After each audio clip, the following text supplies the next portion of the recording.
कुरान में तो कहीं वक्त का जिक्र नहीं है, लेकिन कुरान में बार बार कहा गया है पैसा खर्च करो। किस पे? गरीब पे, कमजोर पे। पटना ऐसी जगह है बिहार में जहां पर वक्फ की प्रॉपर्टी करोड़ों में नहीं अरबों में आवाहन मुसलमानों को किया गया है, लेकिन जो वक्फ प्रॉपर्टी है उसका फायदा किसको पहुंचेगा वो कुरान में साफ है कि उसमें आप हिंदू और मुस्लिम का भेद नहीं, मतलब किसी भी कोई भेदभाव नहीं कर सकते। वक्फ करने वाला मुसलमान हो सकता है, वक्फ से फायदे उठाने वाले का तो साफ साफ लिखा हुआ है कुरान में कि वो कोई भी उसके लिए एक ही मापदंड है कि अगर वो निर्धन और निस्सहाय। आपसे विनती है कि आप ये जानिए वक्फ किस काम के लिए होता है। वक्फ होता है धर्मार्थ का काम करने के लिए। कुरान में तो कहीं वक्फ का जिक्र नहीं है, लेकिन कुरान में बार बार कहा गया है पैसा खर्च करो। किस पे? गरीब पे, कमजोर पे, जो बिल्कुल डेस्टिट्यूट को क्या कहते हैं, जो निस्सहाय पे, जिसका कोई नहीं है, उस पर खर्च करो। तो वक्फ की तो उस वक्त कोई सोच भी नहीं सकता था, लेकिन चूंकि इस पे धर्मार्थ के काम में पैसा खर्च करने का आह्वान किया गया है बार बार, तो बाद के लोगों ने सोचा कि एक तो व्यक्ति पैसा खर्च करता है, एक कोई संस्थाएं बना दी जाए। अब वो संस्था बन गई। अब आपसे मैं हापुड़ में ही पूछता हूँ, कोई तो वक्फ होगा यहाँ पे या नहीं है? कोई अस्पताल है वक्फ जिसे चला रहा हो? कोई स्कूल है? कोई अनाथालय है? कोई पियाऊ है? कोई और धर्मार्थ का? यहाँ तो छोड़िए, ये तो छोटी जगह है। दिल्ली में नहीं है, लखनऊ में नहीं है। हाँ, वक्फ की प्रॉपर्टी पे आपको क्या मिलेगा? बेंगलोर शहर के बीचों बीच में प्राइम प्रॉपर्टी,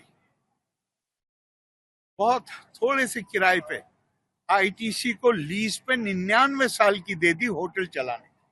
अब वक्फ की प्रॉपर्टी का इसके लिए कि वहां पे होटल चलवाइए और थोड़ा सा किराया, तो क्या आप ये मानने को तैयार हो जाएंगे कि जो डील हुई होगी वो सिर्फ इतने कम किराए पे हुई होगी या पीछे भी कुछ है उसके?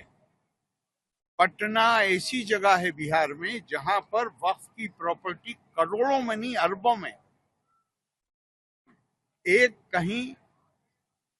एक छोटा मोटी भी संस्था नहीं है। अच्छा, इसमें एक बात और ध्यान रखने की, वक्फ करने के लिए हमारा कानून इजाजत देता था किसी गैर मुस्लिम को कि वो वक्फ कर दे, वो अलग बात है।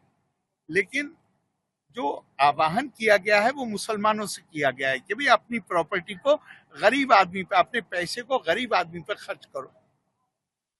वो तो आवाहन मुसलमानों को किया गया है, लेकिन जो वक्फ प्रॉपर्टी है उसका फायदा किसको पहुंचेगा वो कुरान में साफ है कि उसमें आप हिंदू और मुस्लिम का भेद नहीं, मतलब किसी भी कोई भेदभाव नहीं कर सकते।